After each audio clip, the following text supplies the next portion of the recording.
Good morning, good afternoon, and good evening, ladies and gentlemen. Welcome to the beautiful French circuit of Paul Ricard for round 4 of the Evolution Racing Academy Sunday Championship. And we are in for a real treat. Paul Ricard, not often raced, but often asked for. This circuit is going to be tight. It's going to be challenging. And drivers are going to have to think outside the box to maintain their highest positions, with that minstrel straight being an absolute huge amount of fun to go and get the drive on your competitors. That being said, it's going to be a close one with 3 different classes racing here this evening. Our diamonds, platinums, and golds around a circuit that they haven't touched for 2 seasons. And we're going to be racing into the evening. It is going to get dark out there, and this circuit is not known to have lights that are super bright.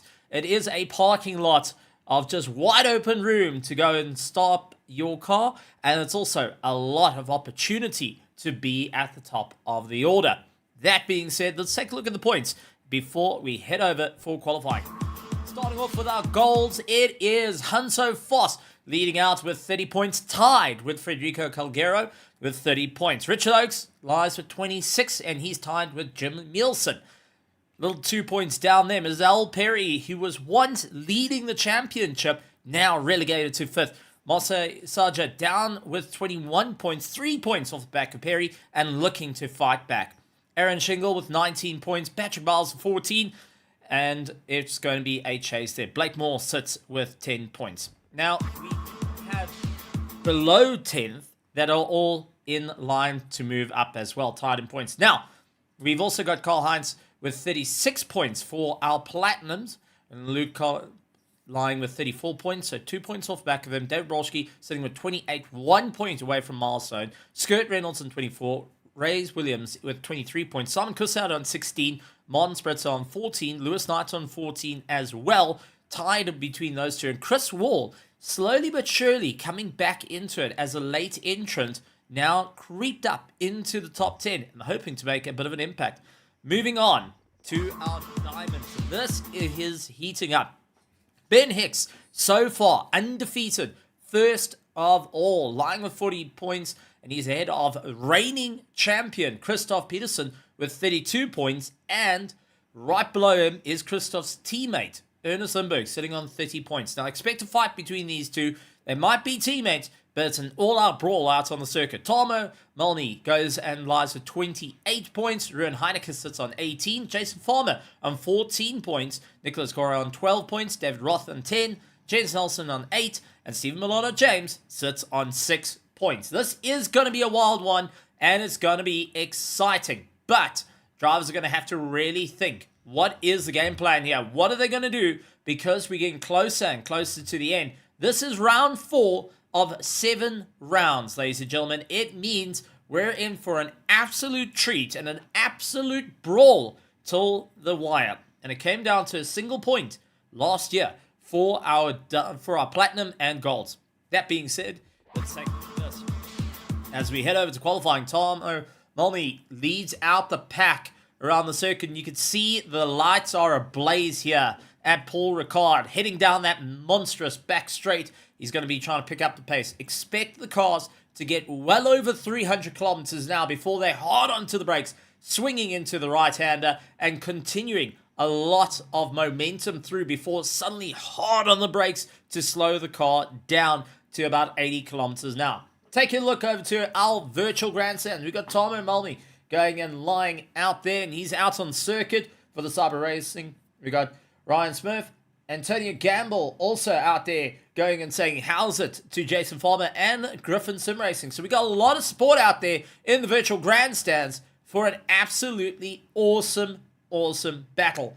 That being said, there is 2 drivers sitting with a quali ban. One of them being Rich Van Heerden, unfortunately not able to go out in qualifying and will be at the back of the grid trying to pick up the pace and see how far he can climb up the order.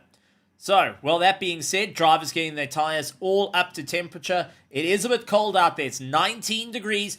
The track is getting darker. It is going to get seriously dark out there, and we're going to be looking at headlights in the not too distant future. Now, top end is going to be interesting because we have seen a lot of platinums fighting with diamonds in qualifying. Our top 5 has had both diamond, platinum, and golds standard drivers all into the top 5. And I mean, that tells you the level of competition out there that we have got over the rest of the field. And that is going to keep everyone challenging to move forward and up the order.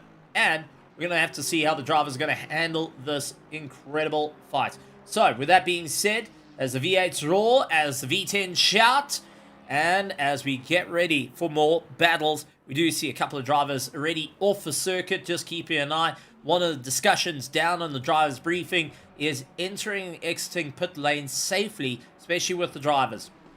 You don't want to be in the wrong place. You don't want to come out impeding anyone.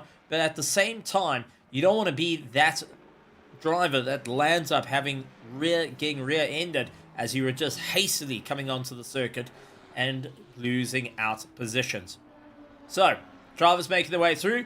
Jason Farmer in the white and blue, gotta say, looks much better.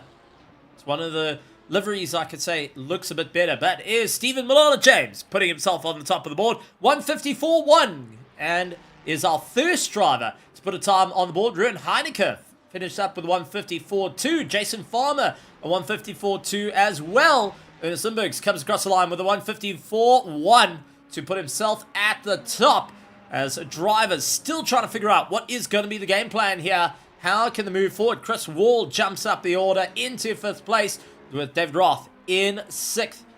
More and more times getting put on the board. Krzysztof Rolotsky tried putting a time on the board, but unfortunately landed up getting his time taken off due to track limits. And this is where a circuit that, like Paul Ricard, becomes a little bit tricky. See, Carl Hines puts the time on the board, and now his fastest 153.4. It's wide open. You can let the car drift a lot around the circuit and make up a lot of time. But you'll see there's little boards on the exit of the corners. There will be a 1, 2, and a 3 little slashes in them. That will show you where the track limits actually are. So you can float close to them, but soon as you get too close, you're over the track limits and you can lose out. And you already see, as we keep an eye on Ben Hicks, utilizing all the curb into the entry of turn 1. There's a lot you can do, but also a little bit over, you land up getting your time excluded. And this is going to be track limits central for the drivers. It's going to be one of the very few circuits racing this season that is going to test the track limits, and the drivers have to be very, very careful. But take a look at this. Our diamond driver, Ben Hicks, the current leader of the championship, only 0.02 ahead of Carl Heinz, who currently holds 2nd place and is first to the platinum, with Hanso Voss in 6th place. He's trying desperately to get back in that top 5. He's been there before and will be on the charge. Ruben Heineke also going and putting the hammer down early on up into 5th place, and he gets along with his teammate lying in 4th. Tomo Melmi trying to make his way through, and it's going to be a tough time for Tomo out there to really put the hammer down. We saw some great pace out of him last week. Can he replicate it at the moment? Lying in 3rd place. That's definitely helped out and utilized Lewis Knight's Nissan GTR as a bit of a tow to go across the line. So Lewis Knight, who's in the diamond in platinum class, is now trying to move up through the order. He did help with the tow, but not ideally good for the team, because now he's worrying about the Cyber Racing team that are going to be looking to move himself a little bit further up the order. But it is going to be an interesting drive. David Borski up to a cool 7th position, 2nd of the Platinums, with Lucas Collab right behind him. A 154.0 for Lucas, and David getting a 153.8. And take a look at how many drivers are sitting within a second of one another. From 1st to 7th, all running 53s. From 8th all the way down to 14th with Chris Wall. David Roth is sitting with a 154.4. And that is incredible to see the drivers really going and stepping it up on a circuit that's not often raced. And the drivers are trying to figure out the pace. So, at the moment, we've got Ben Hicks, who's 0.3 up on everyone. Sector 1, he found a lot of time. Previously, Sector 2 was his personal best, but Sector 3 was the Achilles heel. Can he make it work for him now? Charging down the straight, and you can hear full revs going through in 6th gear, holding it as long as he can as he starts to aim for the right-hander coming up. It is going to be a little brake, a little lift, and down the gears. So on the way through, 5th, hold, get back onto the power, you drift out wide, not too wide there, and then down the gears, 4th, 3rd, into 2nd, slowly feed the power through. This is a late apex to get it all working out.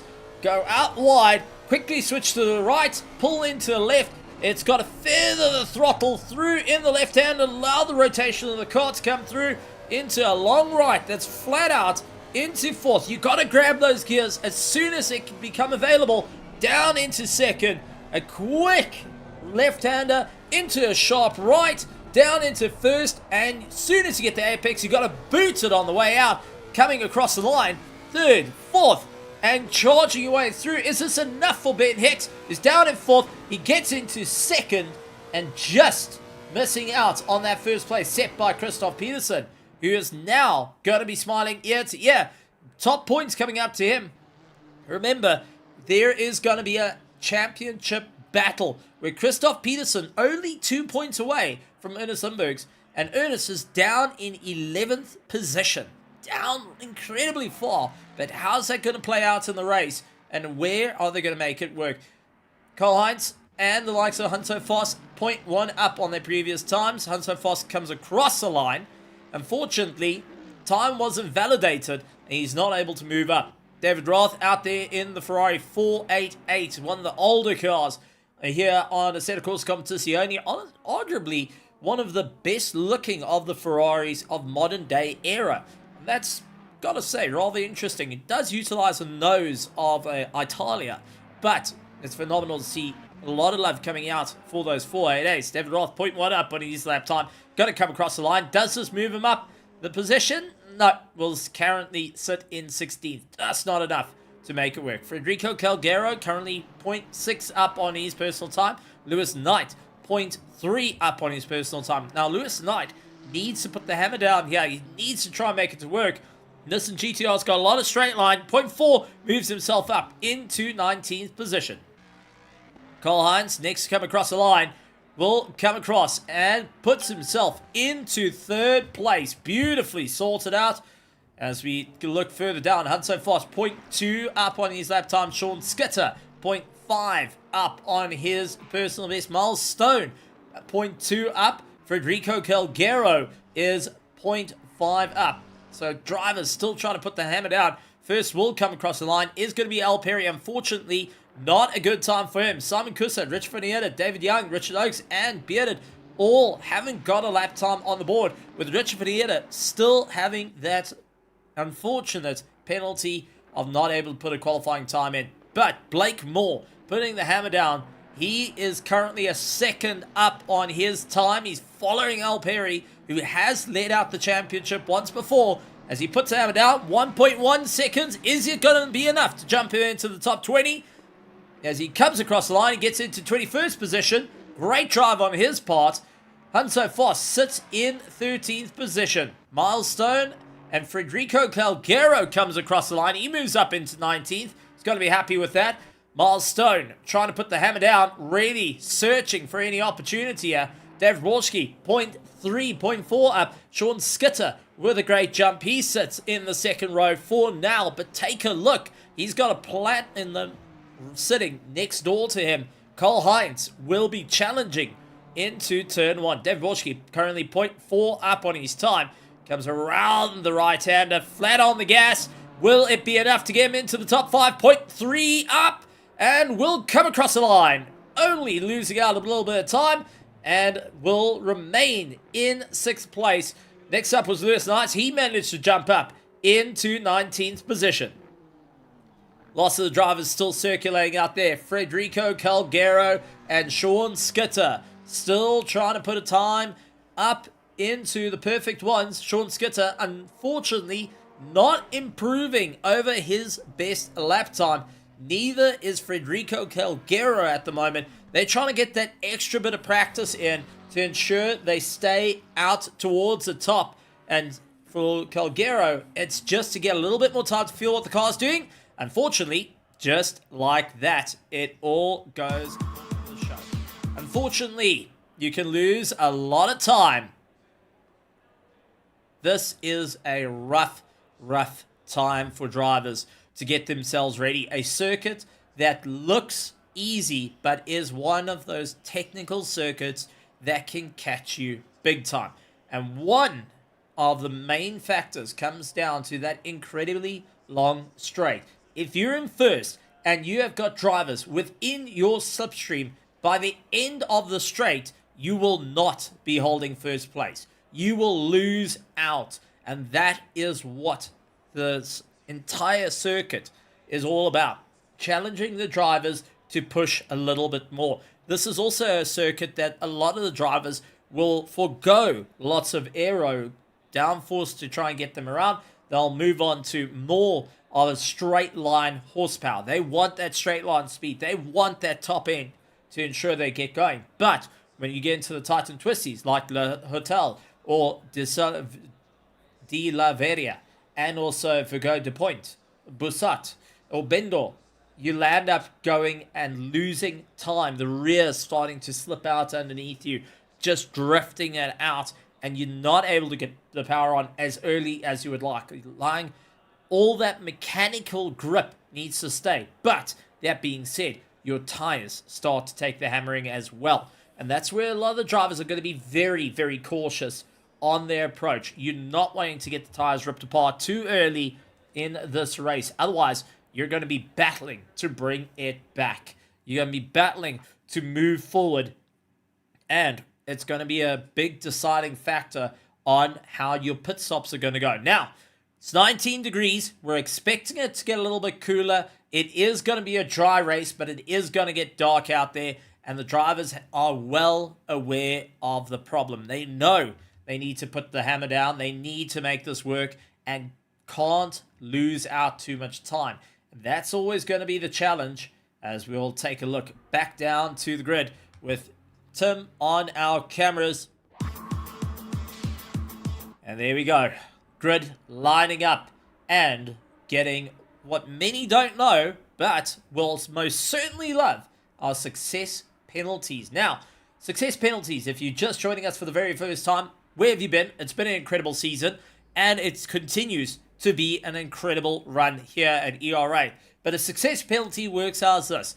If you win your class, you get 15 seconds. Second gets 10 seconds, and third gets 5 seconds. With that being said, you land up going and having time added on your pit stop. In theory and in practice, it brings the racing a lot closer. There's no easy way to just jump the entire field, because you will land up with that 10 second, that 15 second, that you'll have to wait in pit lane, and it will bring the field closer to one another. It also challenges drivers to think outside the box with their pit stop strategies, because you have to open the gap. You have to see if you're going to take tires. Is it worth going and waiting? Is it worth going and pushing harder? What is going to be the game plan here? You've got a mandatory pit stop that you need to serve as well. How long into the race are you going to do it? You've got an hour to play with. You can do it on the first lap. You can do it right at the end of the race. It's up to you. And all three classes have got that same one. So, like Carl Heinz, first of our Platinums in the last race gets 15 seconds, where second of the Platinums lands up with Lucas Collop in 10 seconds, and Scott Reynolds sets on 5. We go over to the likes of our Diamonds. Ben Hicks with 5 seconds for coming in third. Christoph Peterson sits with 10 seconds. And further down, just want to take a look at our ladder of, there we go, Rich Vanieta, who's got 15 seconds. But there was a bit of a dropout by the looks of it. Trying to see, where is the big, there we go. Talmo goes and rides in 5th. He came first in the last race, gets 15 seconds added to his pit stop time. Going to be an interesting one. It's a long shot for him to move up in the order for the championship, but It's not impossible. He's had some good races and had it worked out in his favor. Karl-Heinz with 15 seconds for the Platinums. And you got Lucas Collab on 10. Scott Reynolds on 5. For our golds, Aaron Shingle sits on 15 seconds. For coming in first place, Federico Calgero on 10 seconds and 5 seconds to Hanso Foss. We did have a variety of drivers going and losing out, not able to put a time on the board. And that is Simon Kussert, Richard Fanietta, along with David Young, Richard Oakes, and Bearded, rounding out our field that did not put a time on the board, but will be starting in an epic battle. With 1 minute to go, cars up on the jacks, tires getting warm, drivers starting to think of the strategies, communicating to their teams, communicating to the drivers. Hey, listen, this is what my plan is. This is what I'm going to do. You need to work with me. We need to move through the order and go and get away from every other driver. This is where going and making friends is not a bad idea, especially to work out and down the song straight. Now, we will also see a couple of drivers attempting bump drafting. If you don't know what bump drafting is, it's where the car at the back goes and brings its nose right up against the rear bump of the car in the front and proceeds to help push, gaining speed for both drivers. This is commonly used in oval racing to try and push the queue forward instead of losing our time. It lands up with third place assisting first place to break away from second that might be on the right hand side or on the left hand side. You try and push them along so you don't lose out time and you can gain a position.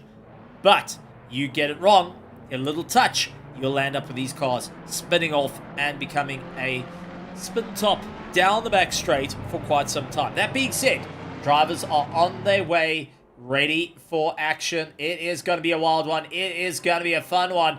And we are getting ready to go. So ladies and gentlemen, boys and girls, I hope you're ready. Because I am. This is going to be great.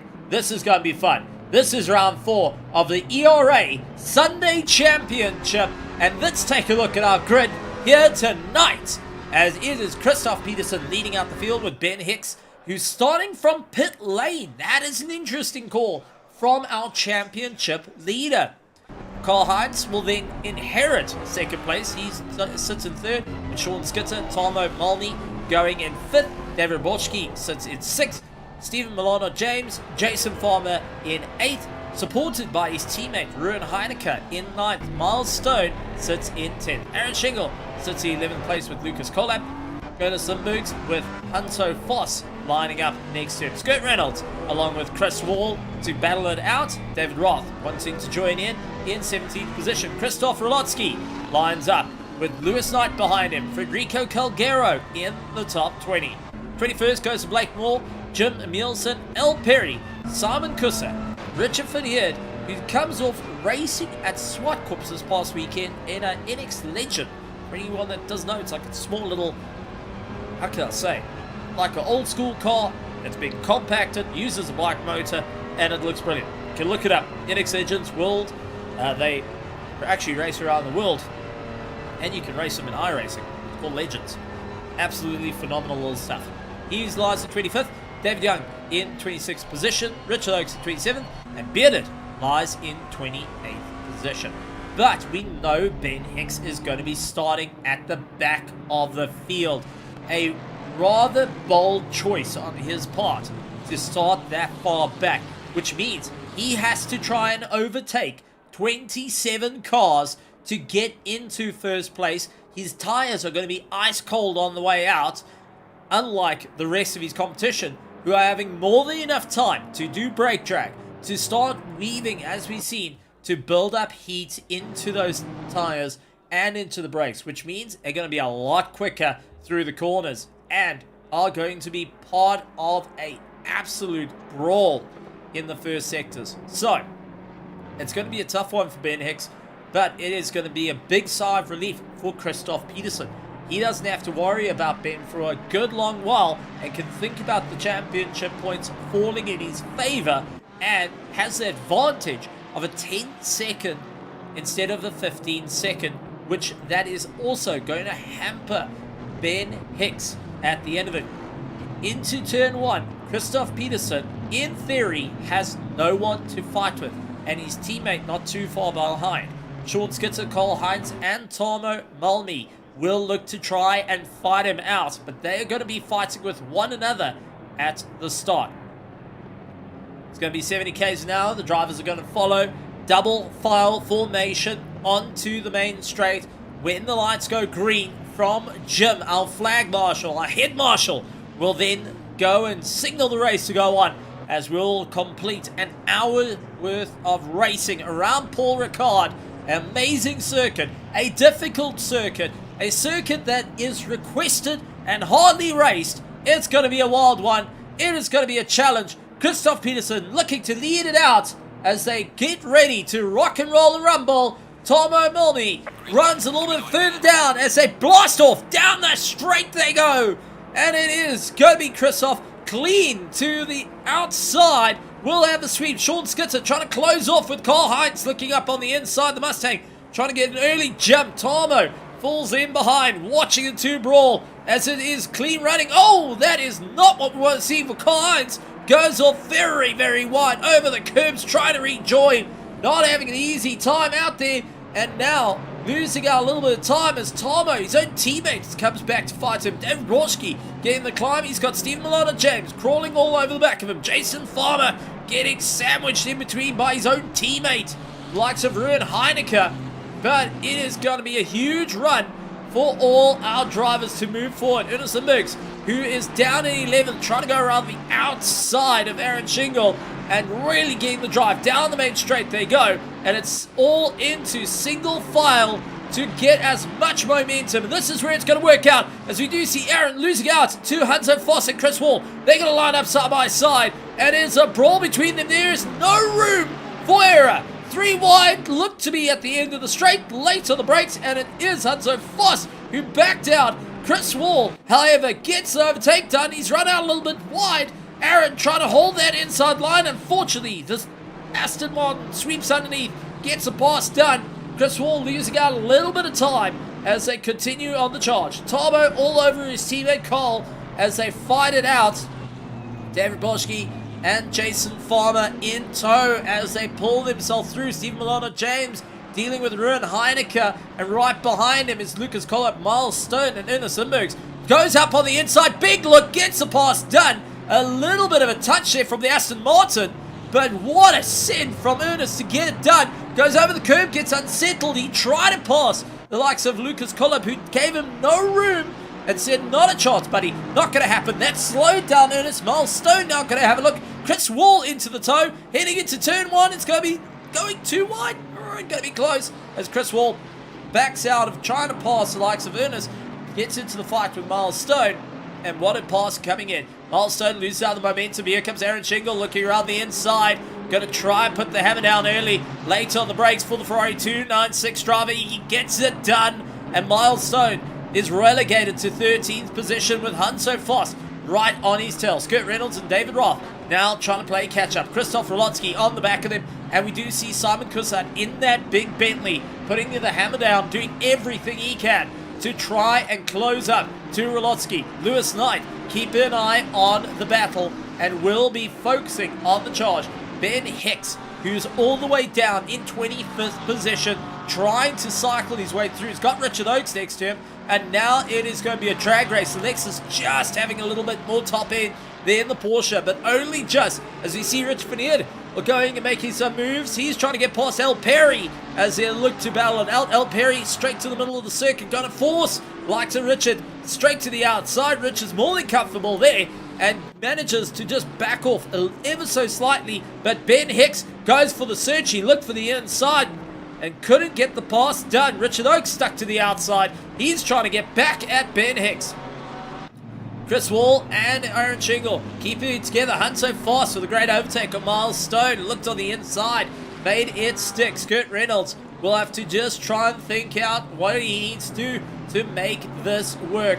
How far is he willing to go? At the moment, Christoph Peterson holds the fastest lap. He takes it away from Sean Skitter as Kurt Reynolds and David Roth now arguing with one another. The Los Patos Hermanos machine, the Lamborghini, starting to close the ground. So that's Christoph Rolotsky, who's going to be quite happy to put the pressure on, figure out where he needs to go. Van Hicks still battling to get past Rich Freddy.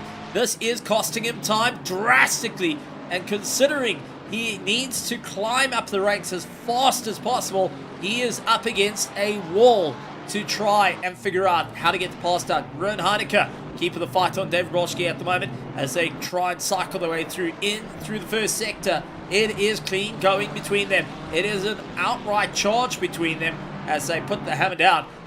Ruud sitting in 7th with David Broschke sitting in 6th. The Track Tool team is a difficult customer to fight out with.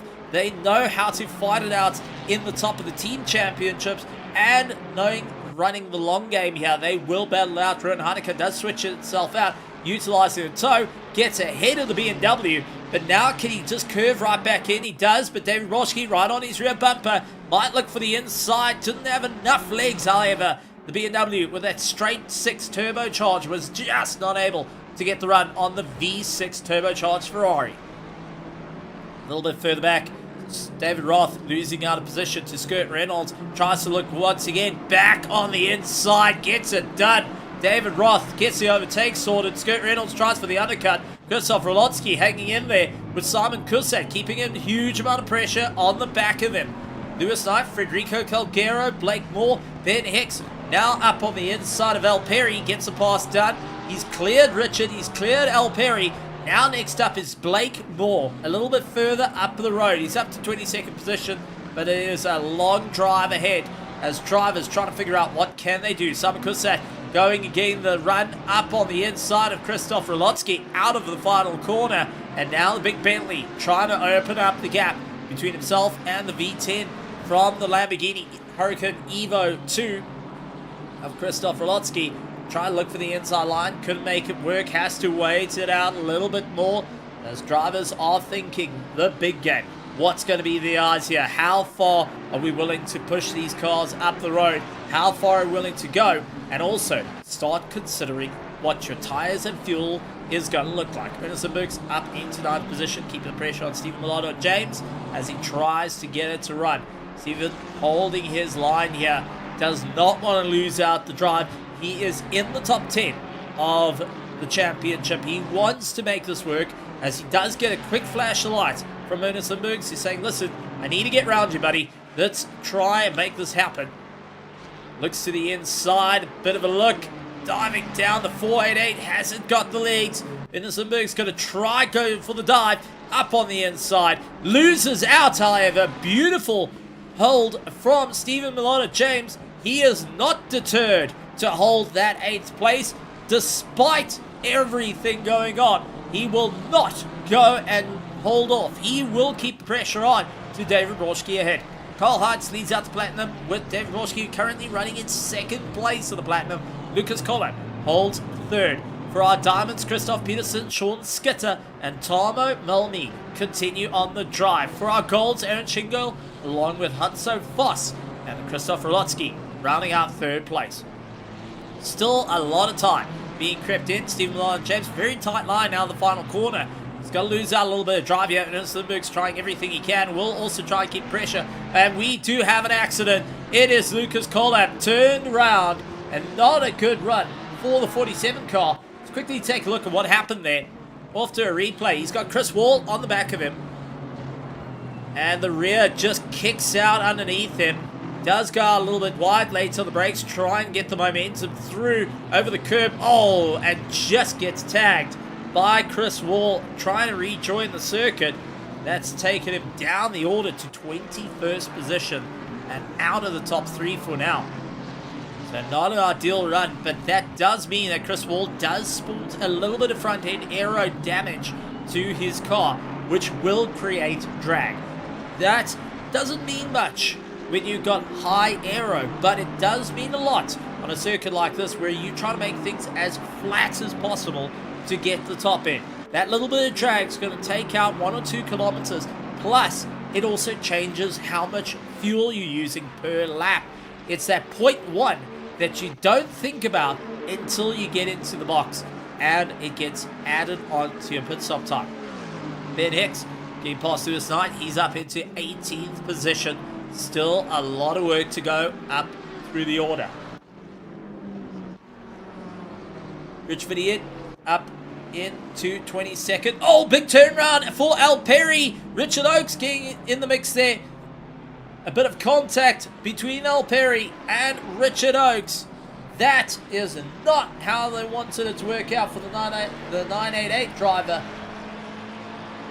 And let's quickly take a look. So, Richard Ian looks for the inside. This is where it all started going wrong for him. Loses out to Richard, lost some momentum. Oh, it just was too slow. And the likes of Richard Oakes just hit the back of the car. A little hard there.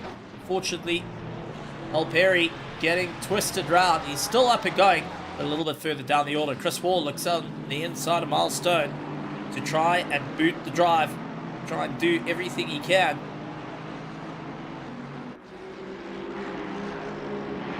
So, as we carry on around Paul Ricard, David Roth onto the back of Chris Wall, Simon Kussert hanging in the mix as well. Milestone leads out the little charge. David Roth actually getting a huge Constantina effect there.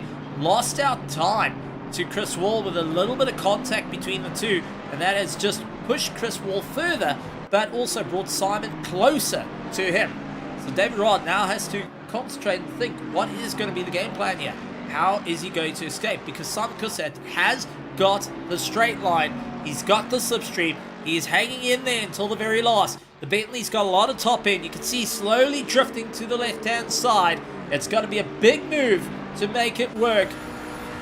As you go on board the Bentley, the only right-hand drive car in Assetto Corsa Competizione, and it is still a monumental fight between them. As late on the brakes, oh, he's just drifted out too wide, lost out too much momentum, and Simon Kussert just battling to get him back into the rhythm as David Roth drops him like a lead brick. Scott Reynolds now hangs on the back and tries to do everything he can to make it work. It's going to be a tough time out there. Scott Reynolds holds on. Scott Penn Hicks trying to climb up through the order in 17th position, and will be starting to think about his side of the championship. Where does he need to be in the platinum class to make it work in his favor? And at the moment, he's got the likes of Simon Kussert, who lost out that drive, got a little bit flustered, and lost out the momentum. Chris Wall keeps pressure on Milestone further up the road. Lucas Collab putting pressure on the likes of Lewis Knight. This is going to be interesting because we saw Collab get into a little bit of an argy-bargy that tossed him down the order. Now he's trying to make that climb back up into the top 10.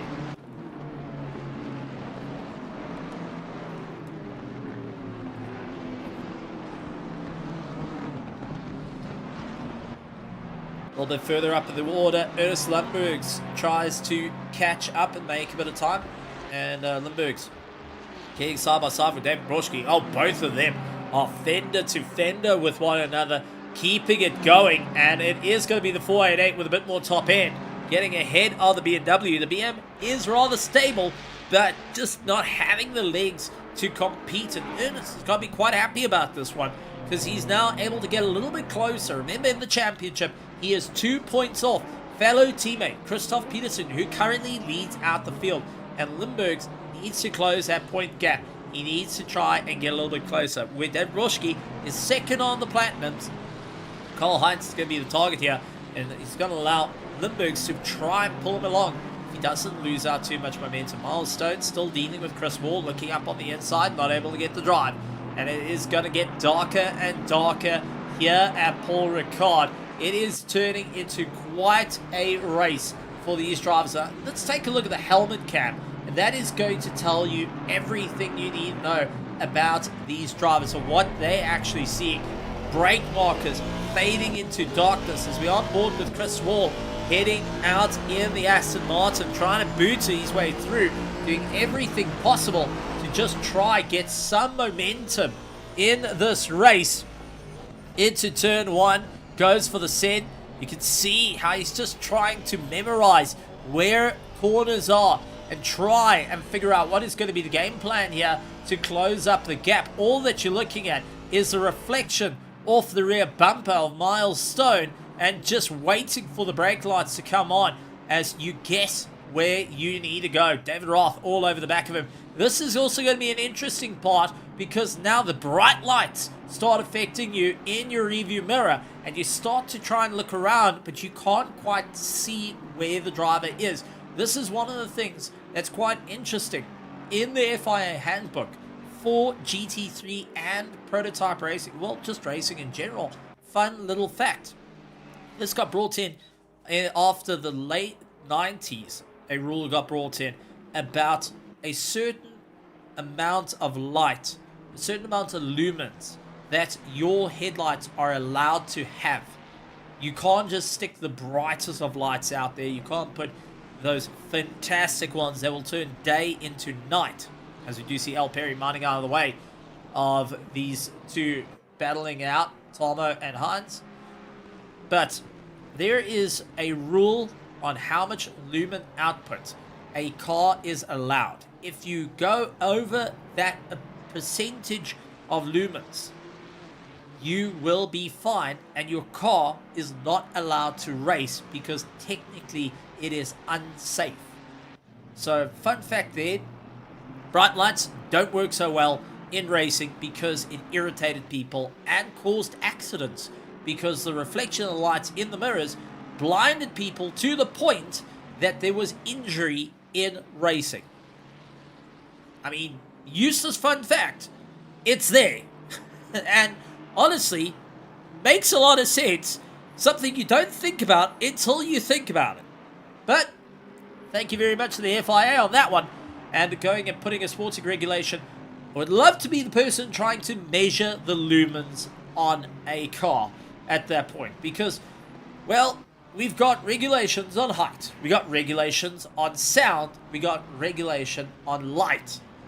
Someone's got to do it. Someone's got to listen at the back of these awesome cars and say, oh man, we got to put a silencer on this beautiful beast, and have that terrible thought to go and put a silencer on these cars. I mean, that's gut-wrenching enough to say that it's just not how you want to do things. I'd rather be the person driving. I'd rather be the spectator listening. I'd rather be the COC and steward instead of going and be the person to say, hey, listen, I know it sounds amazing, but you got to tone it down because you're racing here in France at Paul Ricard, but you're irritating the polar bear in the Arctic.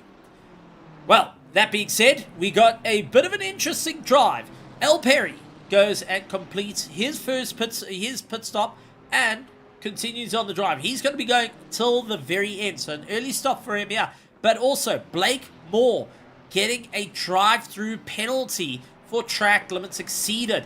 That is a big one for his part, and is a big part we spoke about.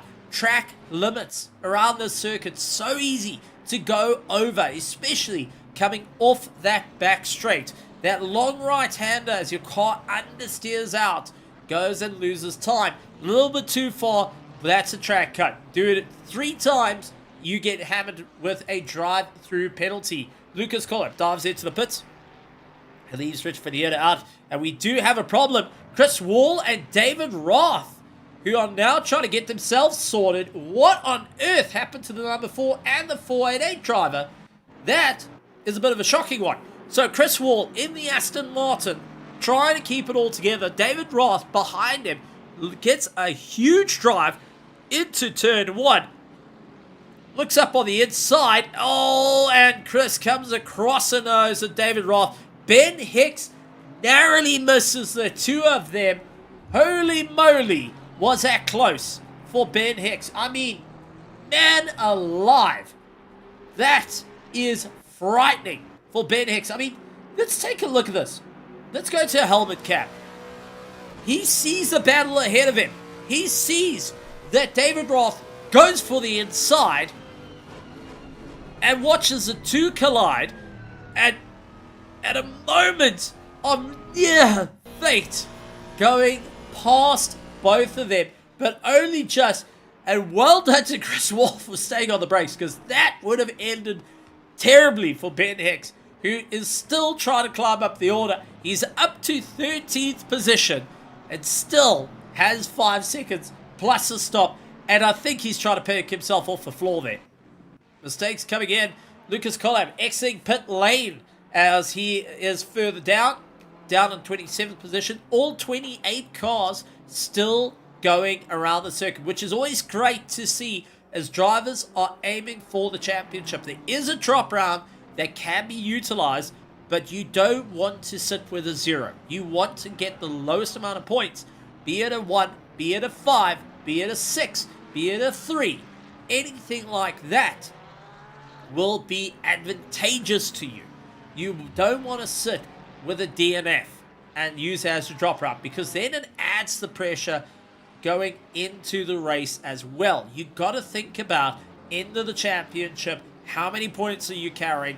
Rather have the advantage and have the choice of the lowest round. That one race that just wasn't quite there for you, and you try moving your way through. David Roth, huge send up on Lewis Knight. Lewis not arguing there with Roth. Says, okay, listen, you're in the diamond class, I'm in platinum. Get ahead of me, pull me along, as I have to deal with David Young, who's going to be hunting me down and trying to figure out where to get the momentum. So a lot's been happening, a lot's been changing. Broski, Chris Wall, Lucas Collin, and Al Perry have completed their pit stops. 39 minutes and 28 seconds to go. David Young dives for the inside line at the back straight. Lewis Knight trying to utilize a bit of top end here. Young got to have the advantage into the right hand. Can he keep it going? It needs to pull a little bit to the left and does so right across the nose of Lewis Knight. Gets himself sorted and continues on the drive. David Ross getting fishtailing all over the show with Federico Calgero just ahead of him. Roth runs out a bit wide, the 4 and 8, just not enjoying the circuit right now. Track temperature down to 18 degrees. Tires warming up, but also graining a lot out there. And this is going to be the challenge for drivers to think about. What do they need to do? So far, everyone that's done the pit stops did change tires. El Perry back into the pits. El Perry goes back into pit lane. And that is an interesting run for him, coming and stopping for the second time this race. Not ideal circumstances for El Perry, and we'll have to keep an eye on that. Jim Milson into pit lane as well. Milestone trying to get the run. Gets Ben Hicks overtaking him up on the inside, up and under. But it looks like El Perry waits in pit lane. Something has gone on with that Nissan GTR that he's not happy with, and reporting back to the pits. Kyle Hines following through with Tomo, trying to bail their way through, and at the moment, been a huge chase between the two of them. The teammates trying to work together here to push their way forward. Little bit of bump drafting between the two to try and work out how far they need to go. Cole needs 15 seconds, so does Tomo. Sean Skitter has 0 success penalty that he has to do, so this is going to be a race for him to win. And Christoph Peterson has first place, but 10 seconds on the clock. This is going to be the tough time for him to go and work it out. Ernest Lindbergh's all over the back of Jason Farmer as these two battle out once again. Lindbergh's, oh, a little bit of contact there. Was quite a bit of pace for Lindbergh's, but gets right onto the back of Jason Farmer, trying to get the run. Red tail a little bit wide, lost out the drive. Jason Farmer now tries to go and close up to the likes of Ruben Heinecker. Lindbergh's hoping to push that a little bit further. Looks on the inside, and so does Jason Farmer and his own teammate, Ruben Heinecker, a little bit further up the road. Cole Hines getting a little bit pushy behind Tomo, getting a little bit antsy there, and is concerned. Is having slight little moments of just touching as they're working through some of the traffic. They got Federico Calgero, who was making his way around. Now it's going to have Ruben Heinecker going to be hunting down with Jason Farmer, getting some pressure from the back of Ernest Lindbergh's. Aaron Shingle leads out our gold with Hanso Fost in second place, and Christopher Lotsky going and falling down in 15th position, but is third in glass. Cole Heights leads out our platinum with Milestone and Simon Kursat keeping each other company for second and third. Christoph Peterson, Sean Skitter, and Tomo Malmi run first to third between the two of them.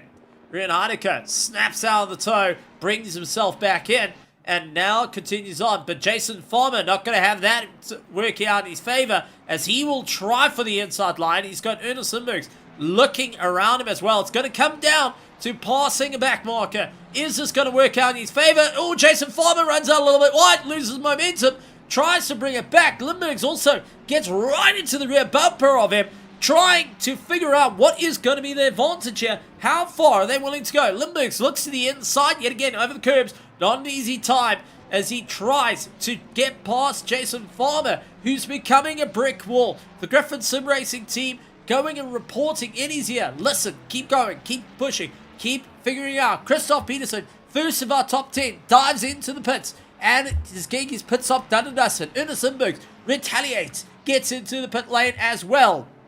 Aaron Shingle dives into pit lane to continue on the drive.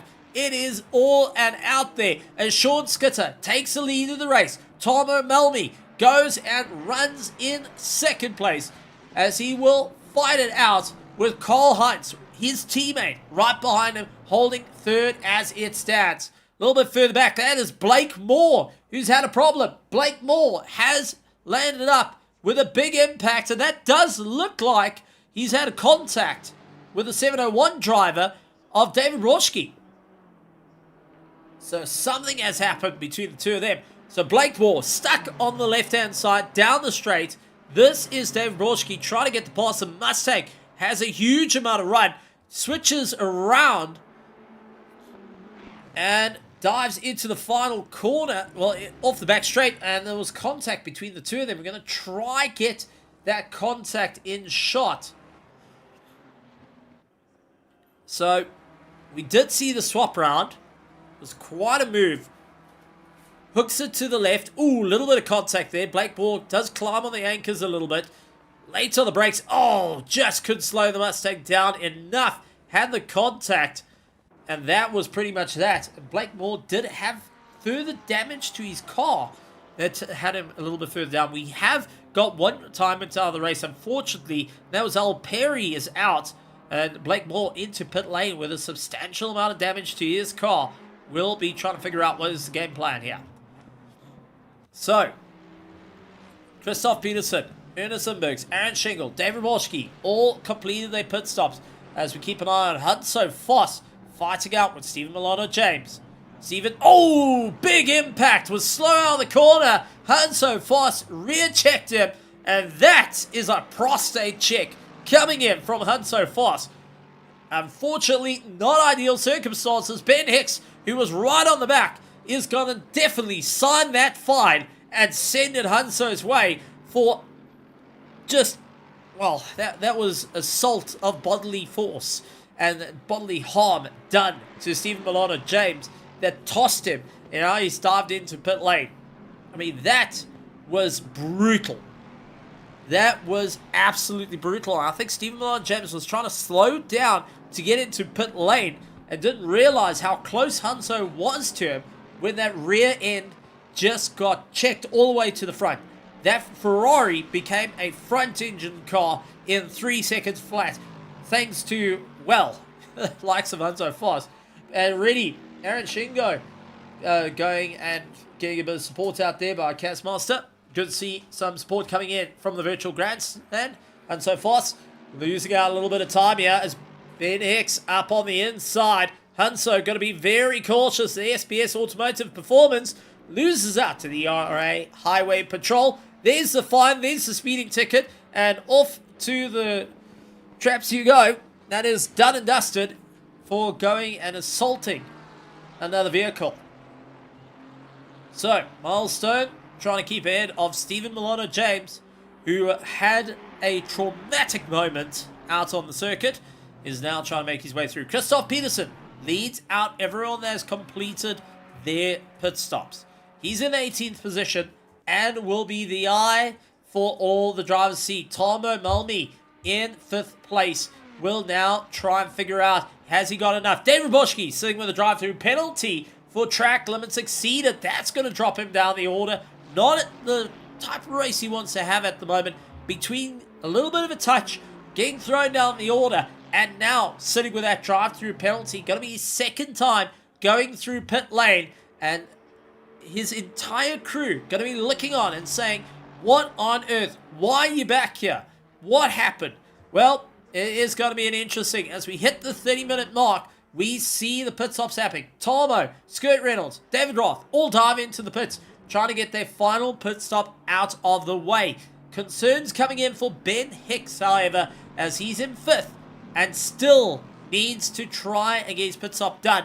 He needs to open up a gap, not only to refuel, put some new tyres on, but also that 5-second penalty to keep ahead of Christoph Peterson and to keep ahead of Ernest Limburgs, who's having a great drive out there. I mean, there's so many factors coming in for these drivers to think about, to work with, to really figure out what is going to be the best idea in the running.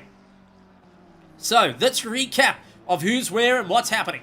Sean Skitter leads out our diamonds and overall of the race, with Ruan Heidecke running in 2nd of the diamonds. Jason Farmer lies in 3rd. Looking over to our platinums, it is Cole Heinz who leads out our platinums, with Simon Kussa in 2nd place and Richard Fadid lies in 3rd for our platinums. Hanso Voss leads out our golds, with the likes of Christoph Rolotsky in 9th, is in 2nd place of our golds, and Federico Calgero holds 3rd place at current. It is right down to 13th position that have not dived into the pits. Well, I say that immediately. Griffin Sim Racing Team gets both cars into the pits. They bring Ruan Heidecke, Jason Farmer, Ben Hicks continues to dive into the pits, as well as Hanso Voss just guns it past all of them. He's going to be happy on this drive. He's going to continue on. 3rd place is a great drive for him and is now 3rd in the race. I mean, what better way to do it for our gold driver to really fight out with the top running order? But the question is, where is the rest of the drivers? Christoph Peterson is the marker to follow. He's in 14th. He's getting closer towards the start-finish line. Calgero, Young, Richard Fadid, Jason Farmer, Ruan Heidecke, Simon Kusse, Ben Hicks, all dived into the pits. Have they gone and made a crucial mistake? Here comes Christoph Peterson from 14th all the way up, putting the power down. Will dive into 6th place and immediately getting ahead of the pack. Ruan Heidecke comes out of the pits. Jason Farmer will be following suit, and immediately you can see Ernest Limburgs gets his way around. Quick overtake on Jason Farmer will eye out the likes of Ruan Heidecke that have got cold tires and go for the charge. Ben Hicks, unfortunately, still just coming out of pit lane now, sits in 10th place, and here comes Tom O'Melmy getting the pass done, continues on charge. Now Ben Hicks needs to get heat into those tires to fight out with Tomo, and needs to try close up to the likes of Ernest Limburgs and the likes of Christoph Peterson. Side by side with Tomo, gets the pass done. Huge send for the Lexus as he tries to get himself going. Tomo feeling the pressure from fellow teammate Stephen Milano James, who has so far had a troublesome race.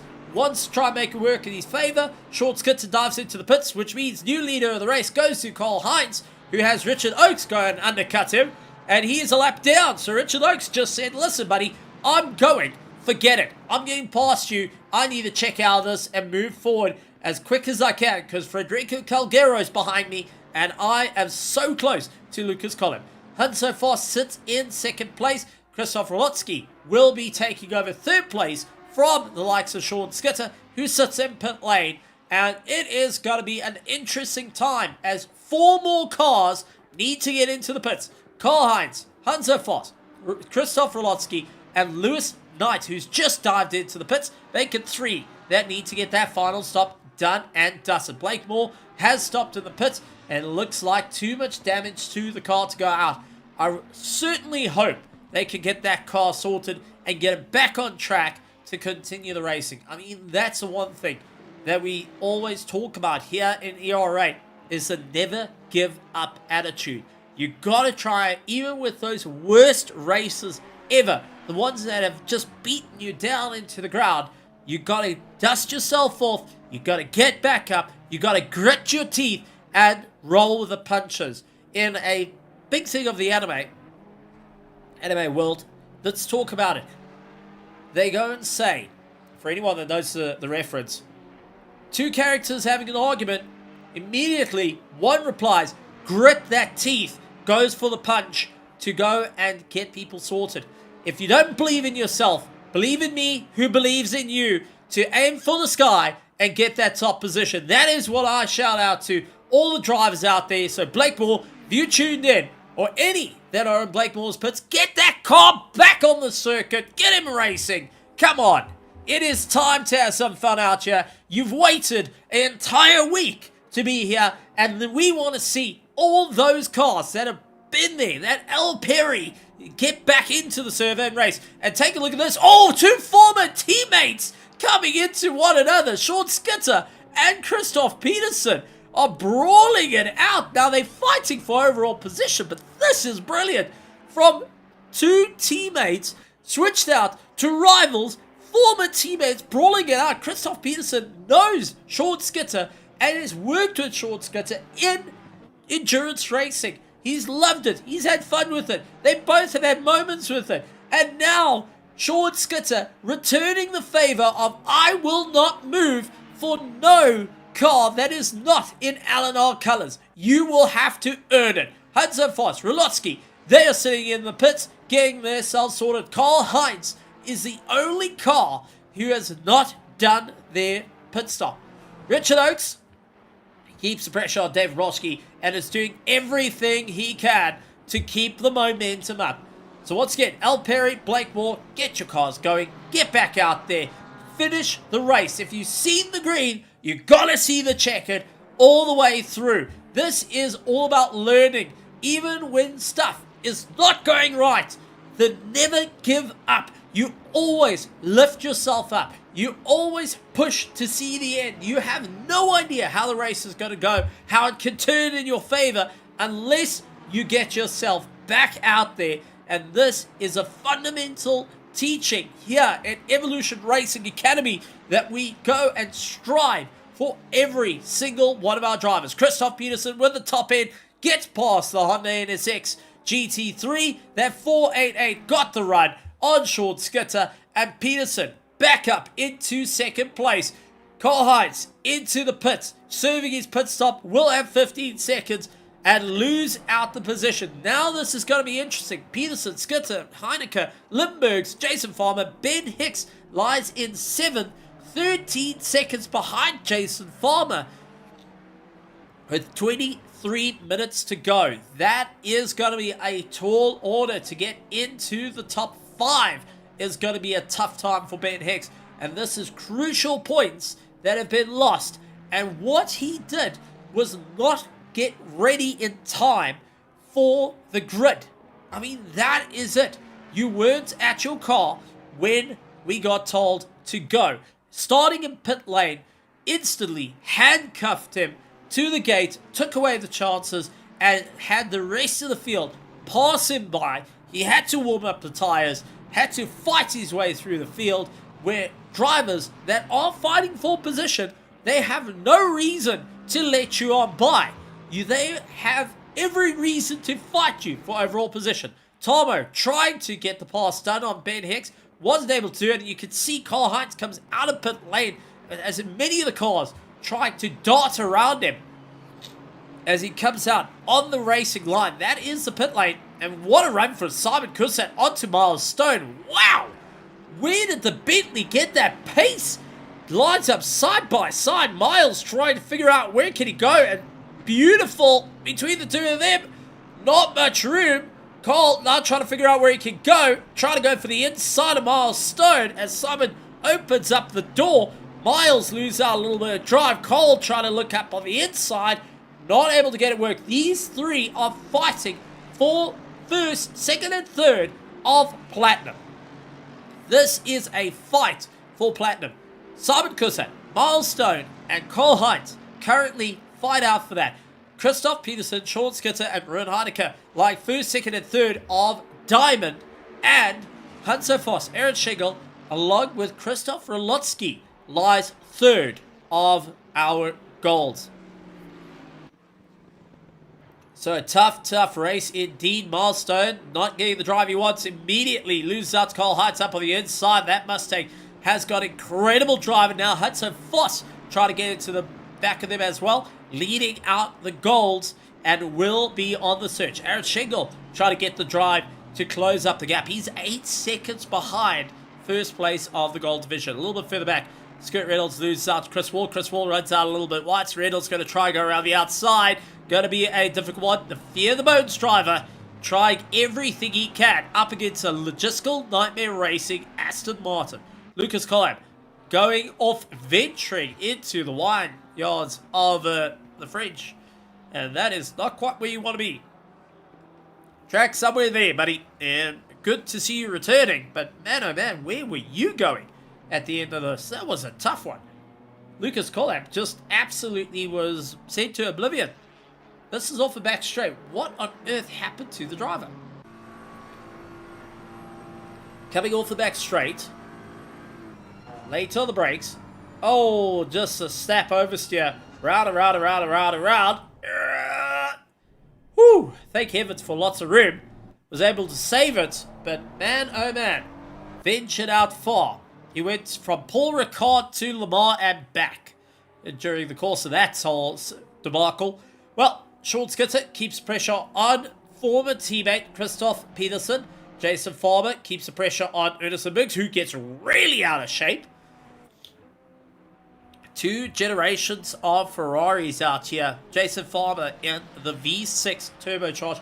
A lot more fuel economy sort of build for Ferrari for endurance racing, and also a lot more stable than the 488. The 488 had lots of power with that V8 behind the driver, but you can't take away the 296, despite not looking the greatest, is a lot better on fuel, a lot better on tires, and far more stable for drivers. And that's what a lot of real-world drivers are saying. It's just been an easier car to go and have a lot of fun with.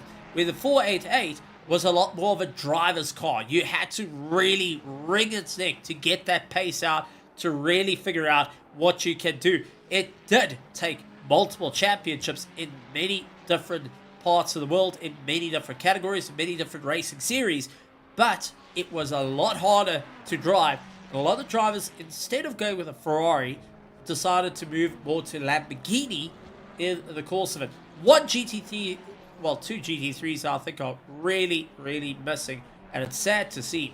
And outside of the game would be the likes of the Chevrolet C7 or Z06 or ZR1, or the likes of the Ford GT. That would have been a really nice car to have around. We do have the Maserati, but no one races it. No one races the Aston Martin V12 either, despite it sounding absolutely awesome. But we do have the 488 out there, which, well, I can be quite happy with that one. Jason Farmer up on the inside, try to look for the inside line, second-guessed it. He went for it, but second-guessed it. He pulled himself back to the likes of Ernest Lindberghs. He could have got it done. He could have gone for that early apex to make it work out in his running order, but waited. Holding the top 5. This is for championship points. Ernest Lindberghs needs to lose out a little bit of time for Ben Hicks to try and close that. Simon Cusack loses out to Cole Heights, and immediately Miles Stone also looking a little bit unsteady underfoot there. Simon down into second place on the Platinum. Keeps pressure on Cole Heights, who at one stage of the game was in the top 3 of this race. Milestone trying to close up that gap, and it's got the likes of Aaron Shingle trying to close up right behind them. And I mean, this is going to be a tough one for Aaron. He's going to have to think about what does he need to try and close up 7 seconds to hunt so fast. Oh, Simon gets a horrible drive out the corner. Gets right into the nose of Miles Stone. That could have been an absolute disaster for both drivers. There was very light contact between them. Just enough to back Miles off the throttle and Hunso to get right into the back of him as well. This is a tough one here for both Milestone and Simon Cusack, because they are now focusing on one another, and little mistakes is letting Cole Heights slowly but surely start opening the gap. And we do know that Ford has a lot of straight line and will be more than happy to open up the gap and full taps there. So you see Simon a little bit of a shallower line, not wanting to utilize all the circuit through the top end of the circuit into sector 2, and now down the straight is paying for it. He's a second behind Cole Heights. So as soon as you land up a second away from a car, you lose out that slipstream.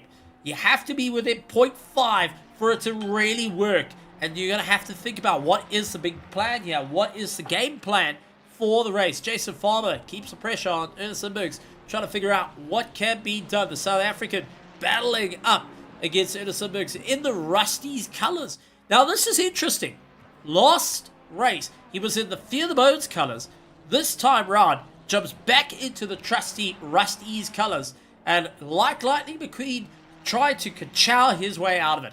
Cole Heights, however, did land up with a bit of a problem. We did have yellow flags coming in. And let's quickly take a look at this. This is Simon Kusat and Cole Heights trying to have a race with one another. Late on the brakes. A little bit of an argy-bargy. Ooh, Simon gets a terrible drive. And light contact. That was a little bit early on, but doesn't explain the big swap. So let's take a look at the 206. This is Cole Heights coming down. He had a second gap to the likes of Simon Kusat. Late on the brakes, did the rear step out. Oh, just did. Lovely, lovely slide. Loses out the momentum. Nearly had the likes of Simon Kusat into the side of him and nearly had a big problem there. But Simon Kusat gets first place away. I mean, the rear just stepped out on likes of Cole Heights and just get an awkward slide. And soon as it bit up, soon as it got that traction, it threw him off to the left-hand side. Ooh, take a look at Ernest closing over the nose of Jason Farmer. Jason goes and retaliates. He puts himself straight on the inside. Says, listen, buddy, you try and do that, I'm going to come back at you. He does exactly the same over Ernest, who tries to come for the undercut. These two is rubbing his racing between them. Ernest and Jason not backing down. It is an absolute brawl. Welcome to the battle of Chick Hicks. No, he's got blue. This is King versus Lightning McQueen. This is gonna be interesting, as Ernest Lindbergh's will try and keep the power on. He will be trying to figure out what is the big plan here to carry his way up through the order, because now Jason Farmer is in 4th, Ernest is down in 5th, and 6th place, 7 seconds back, is Ben Hicks. Is going to be a lot closer in the points and will be a threat. Christoph Rolotsky trying to close up to David Young. Scott Reynolds onto the back of Chris Wall as their battles still continue on at the moment. Jim Emilson still circulating in 26th position. 2 retirements out of this race. Al Perry and the likes of Blake Moore, unfortunately, both retiring out of this race. So this is a tough time for many of the drivers to figure out in these very, very daunting conditions. But Christoph Peterson leads out the race here at Paul Ricard with Sean Skitter, former teammate, on the back of him. Ruben Heinecker lies in 3rd. This is a great time for him. He has got plenty of room to Jason Farmer, 3.6 seconds back. Jason Farmer dealing with Ernest Lindbergh's, trying to close down 1.3 seconds on the back of him. Ben Hicks lies in 6th, 6.8 seconds. He's closing that gap. Little by little, Lexus will come into the fray.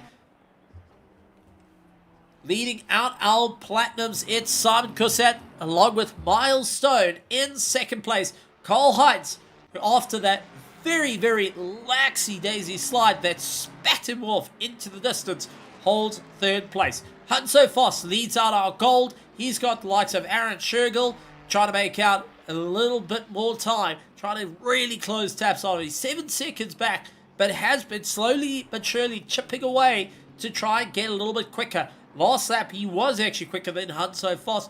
3rd place is likes of Christoph Rolotsky, 3.6 seconds back of David Young. but is third of the golds and has a lot of room to play with. Richard Lewis Knight fighting it out. Richard up on the inside, gets a pass on Lewis Knight late on the brakes. And take a look. Lewis trying everything he can. David Roschke going and sliding it out with the BMW behind them as he tries to close up to the Nissan GTR. The Pensoil Racing colours coming in for Lewis Knight. A great tribute to the Nissan GTRs and to the Nissans in total. The N24 being in the same colours and had great success in years back. The Godzillas have really put on a great form here, but Richard all over the back of Krzysztof Rolutsky, who is third of the gold. Richard is a part of the platinum class. He is in the top 10 for the platinum, but now needs to figure out what is the big game plan here. How are you going to get the pass done and dusted? With 10 minutes to go, no more pit stops for any of these drivers. They are racing till the very end. Track has waited out at 18 degrees Celsius. Air temperature 18 degrees. It's cold out there. Your tires are worn out. You are worn out. You keep an eye on the circuit, and with the lights absolutely gone, you have to figure out your headlights is the only thing keeping you from missing your brake markers, and also you're going to have to trust a lot of muscle memory around a circuit that is extremely difficult to think about. It is a tight and flowy circuit, which sounds a bit odd. It has also got the fastest straight you can go here on ACC. It is comparable to the Nordschleife straight. So this is a long, keep your foot planted straight, but it also leaves you rather open, like Krzysztof Rolutsky finds out as Rich Fedid getting right past him. No problems there. Krzysztof gets slapped right into the mix with Lewis Knight hot on the heels. Scott Reynolds up against Chris Wall. This is going to be a tough time for Scott Reynolds. The Fear the Bones driver continues to put pressure on Chris Wall, who is not backing off. He's lying at 14th. Now, Chris did have that problem a little bit earlier where he was turned round and had to just wait for the field to come on by. He's trying to get the climb back up and needs to try and get a little bit closer to Carl Heitz, who's 3.7 seconds up the road. Third place in Platinum is within arm's reach, but he needs to keep the habit out. He needs to focus on the charge and not get fouled up with Kurt Reynolds if he wishes to get third place. Hunter Foss keeps pressure on Miles Stone, and this is interesting. We've got a gold driver getting into the fight with the Platinums and looking for that top 10 victory.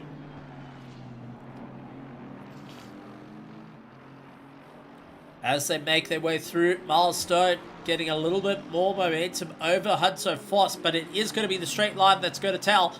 The the Mercedes V8 that has to try and close up the gap, and is doing so. Miles Stone with a 2019 chassis tried to hold the middle of the circuit. Immediately, Miles tries to look for the inside line. He's going to go for it. However, this is a risky move. He backs out, not wanting to get into the fight right at the final corner, and rather just keeps it all in check.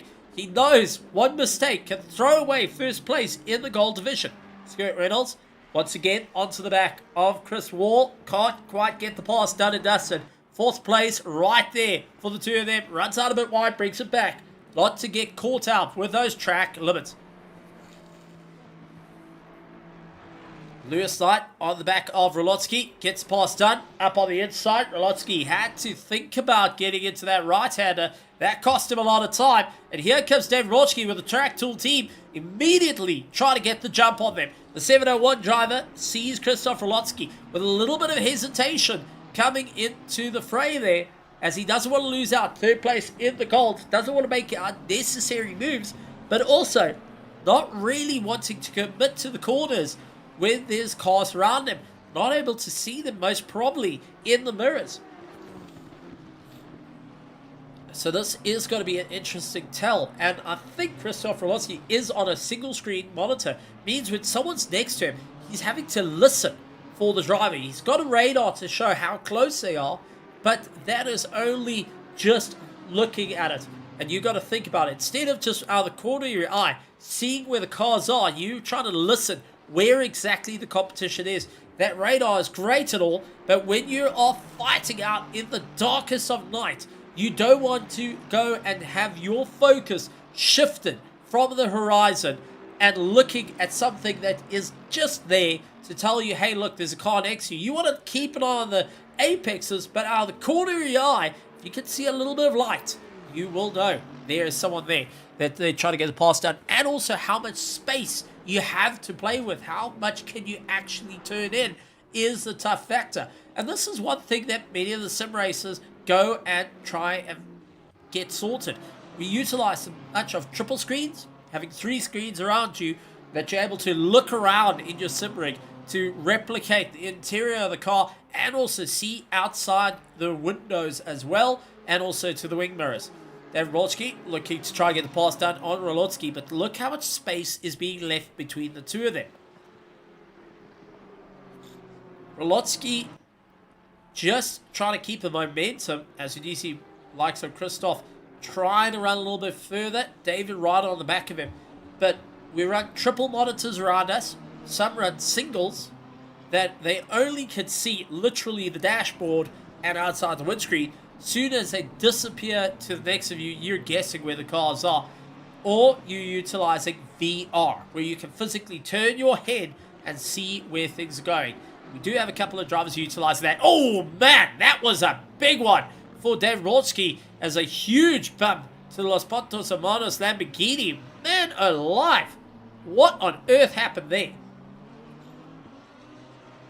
Did Rolotsky slow down a little bit too much? What happened? Let's quickly go to likes of a helmet cam. So, David trying to keep on the back of Rolotsky. Oh, just didn't expect likes of Rolotsky to break there, and you can see he shot over to the left-hand side to try and avoid. Unfortunately, that little bit of contact has cost Rolotsky a bit of time and has brought Richard Oakes a little bit closer to fight out for the goal. 3 minutes and 55 seconds to go, and Christoph Rolotsky was very, very close to losing third place due to unfortunate contact. So, Christoph Peterson, 29 laps in, holds first place. Sean Skitter, second place. Rern Heidecke, third in the Diamond class. Moving on to our Platinums, it is going to be the likes of Simon Kursat, Milestone, and the likes of Cole Heinz.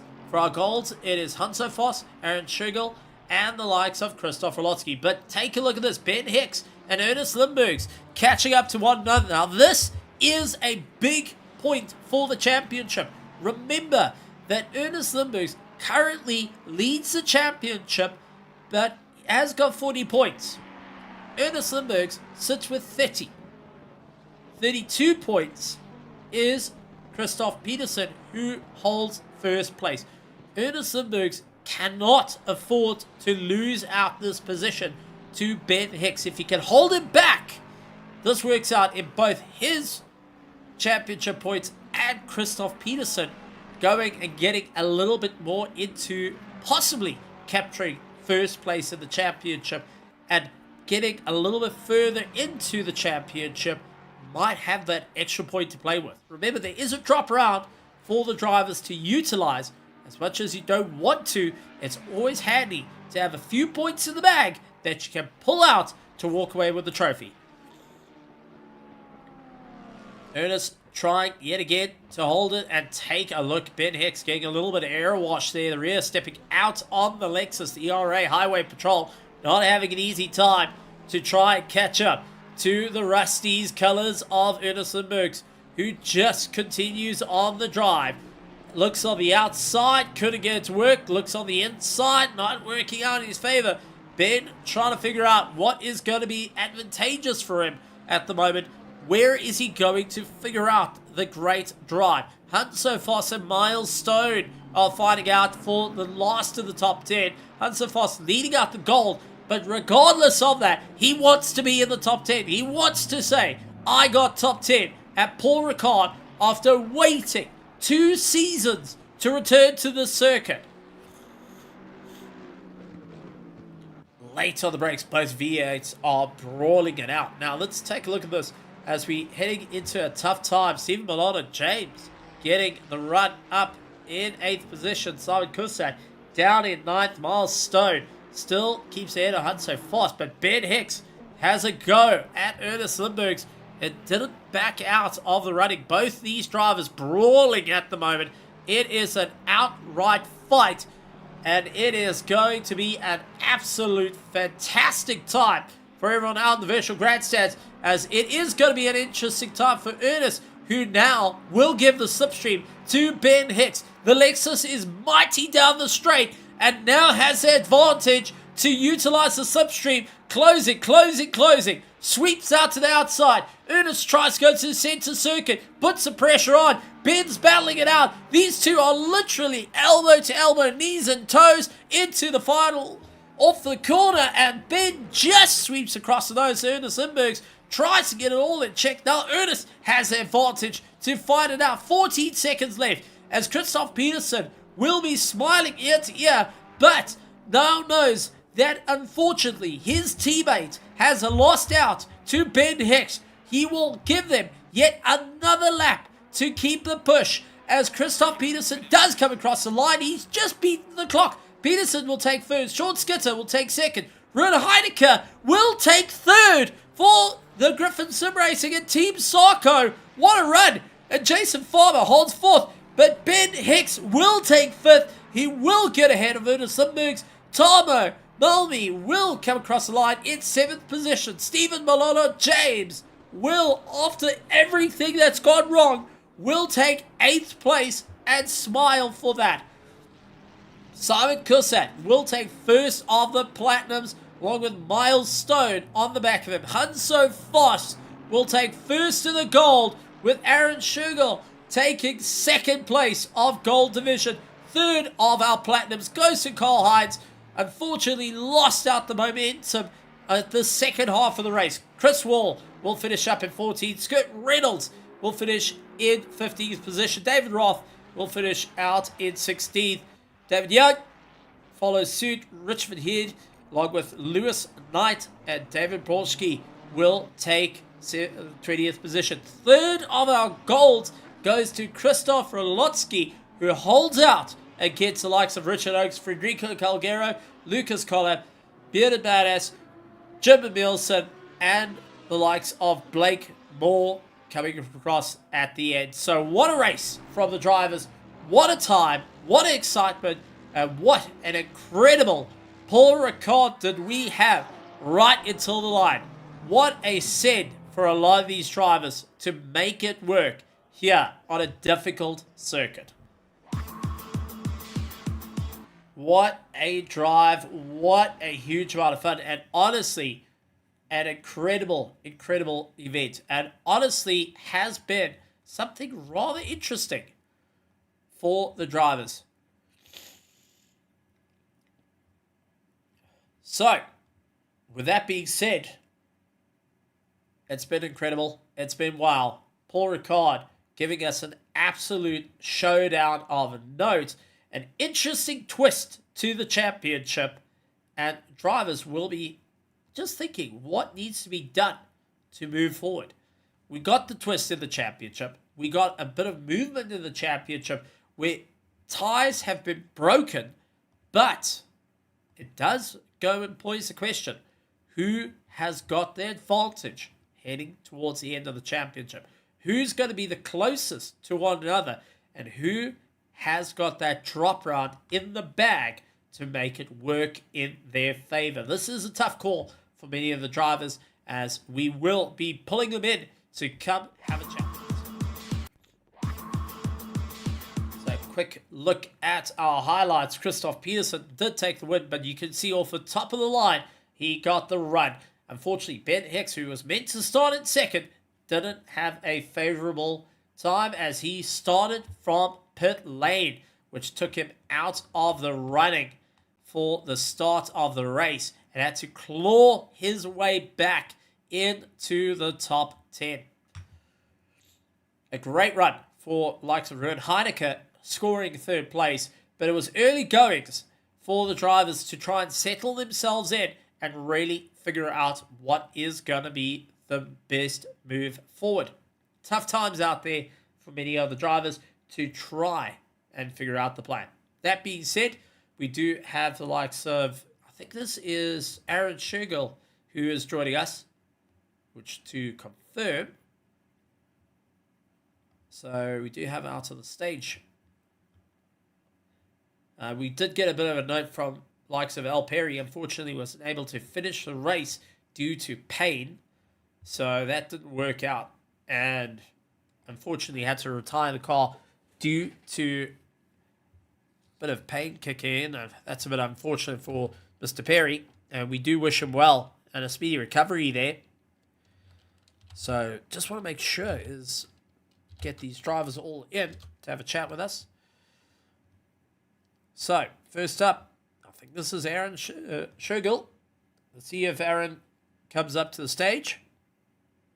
Hello, Aaron. Hello. Welcome to the commentary box.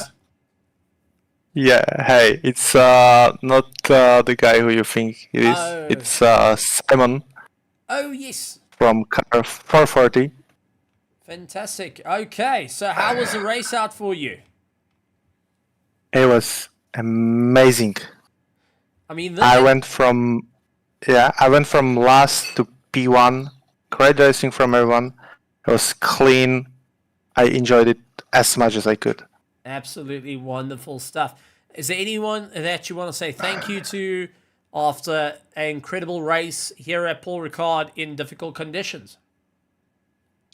Definitely Carl, he helped me a lot.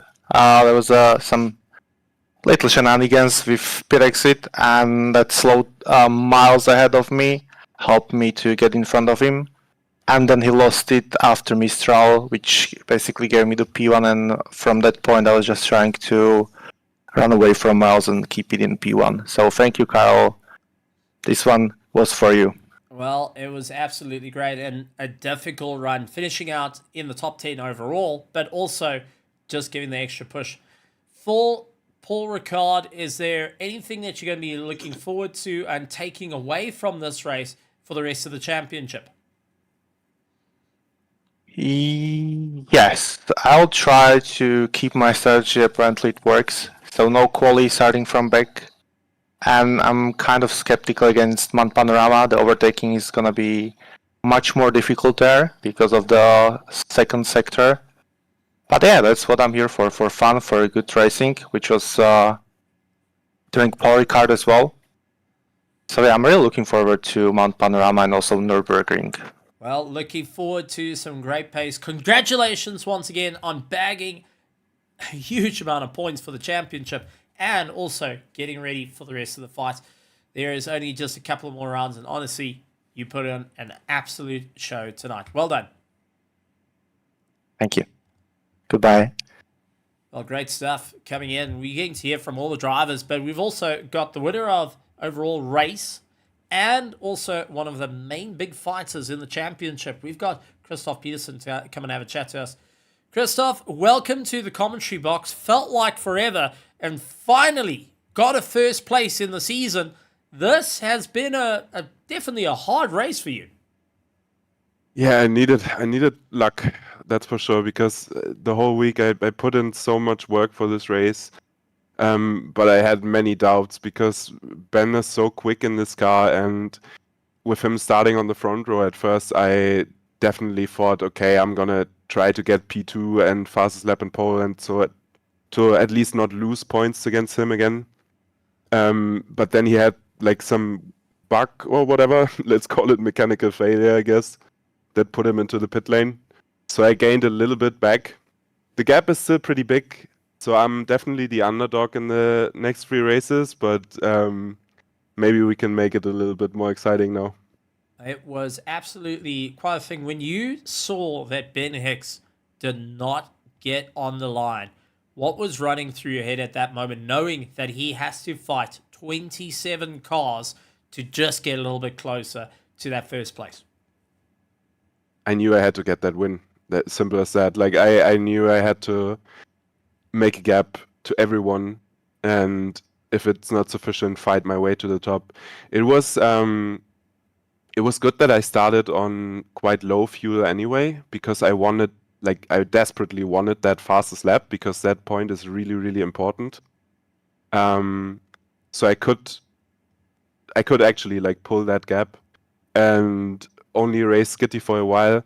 That was really unfortunate because I think he would have really deserved that win. And I didn't want to fight my teammate hard. I was glad that one moment where we touched a little bit in that one corner wasn't causing any like bigger collision. And I think he led me through on the straight or lifted a little bit or something. So thanks for that, and really well done to him. And also, I think you might be happy because it's a double South African podium, even with Ruan also on the podium. I think it's his first in era, so also congrats for that. I saw him and Jason practice the whole week, so I think their hard work paid off. It's been an absolutely great one.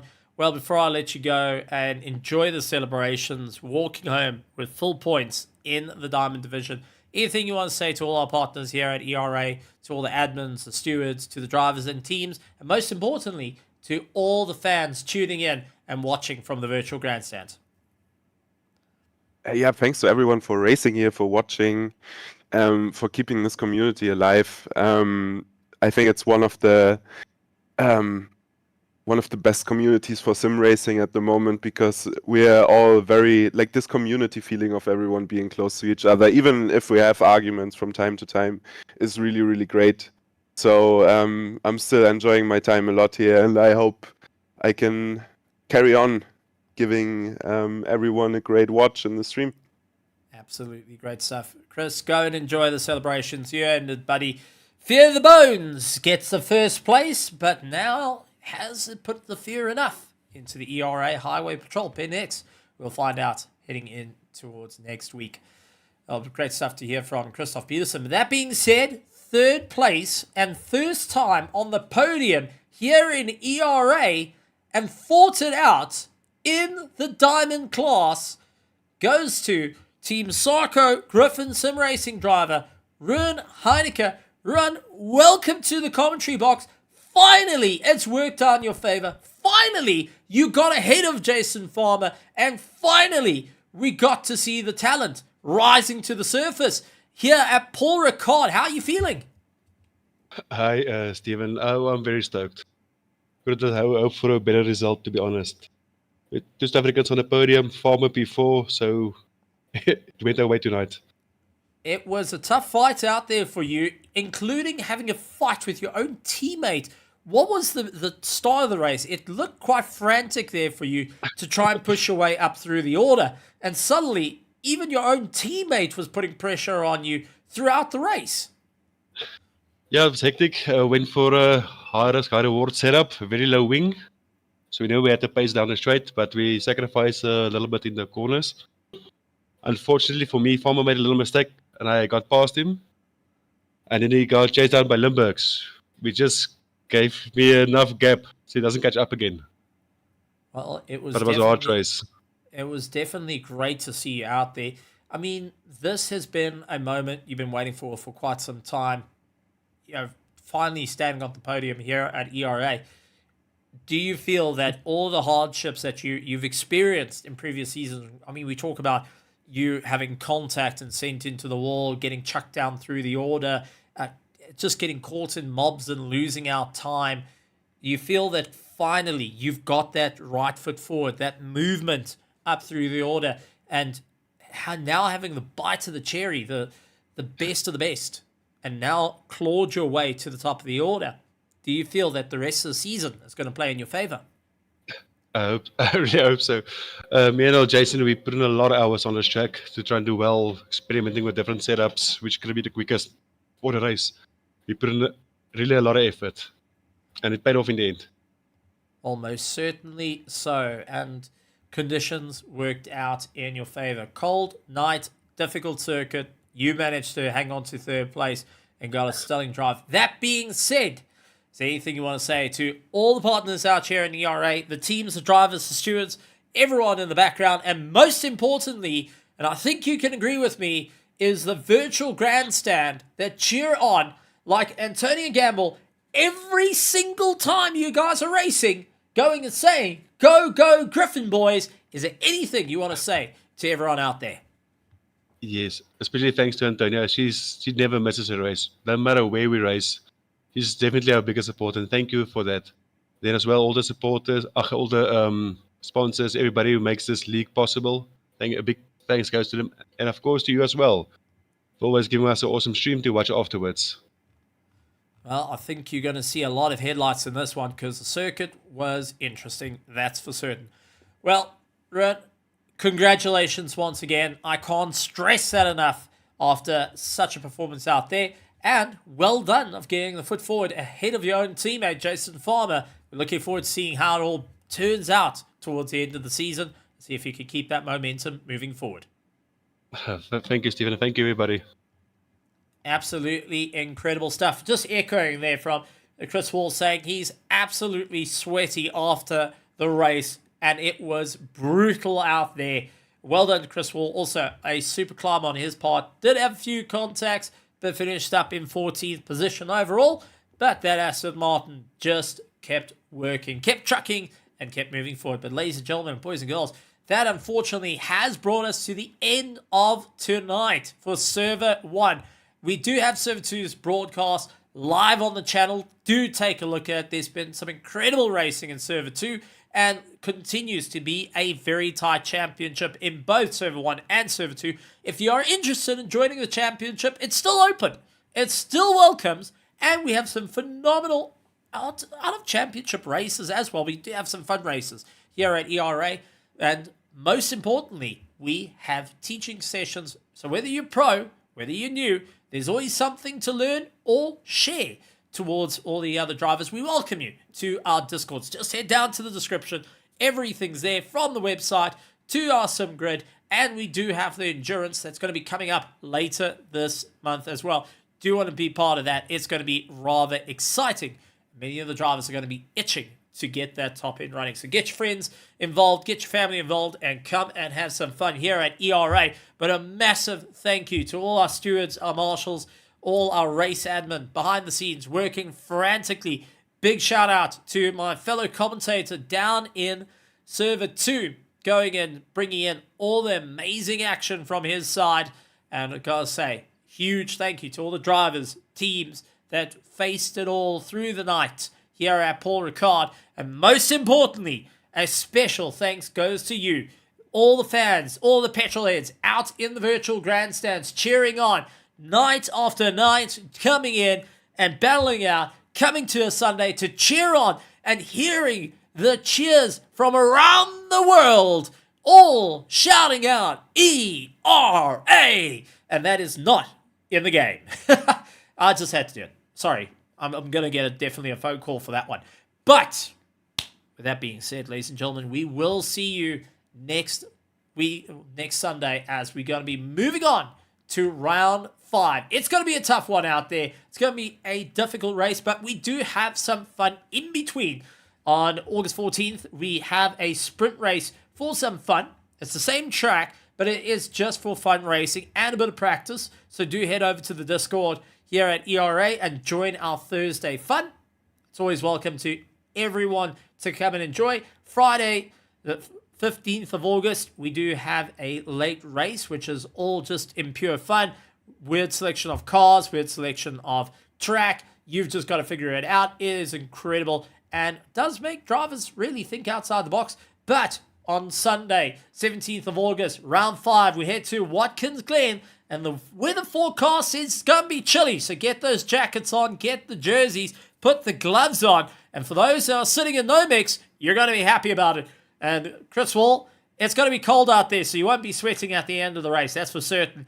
Make it a little bit on the colder side as you go an hour around Watkins Glen for round 5 of the ERA Sunday Championship. But ladies and gentlemen, boys and girls, it's been absolutely incredible to have you all. It has been a wonder to have you all. And with that being said, thank you very much. And like always, good morning, good afternoon, good evening, and good night, everybody. From myself, Stephen Koenig, and the entire THT Productions.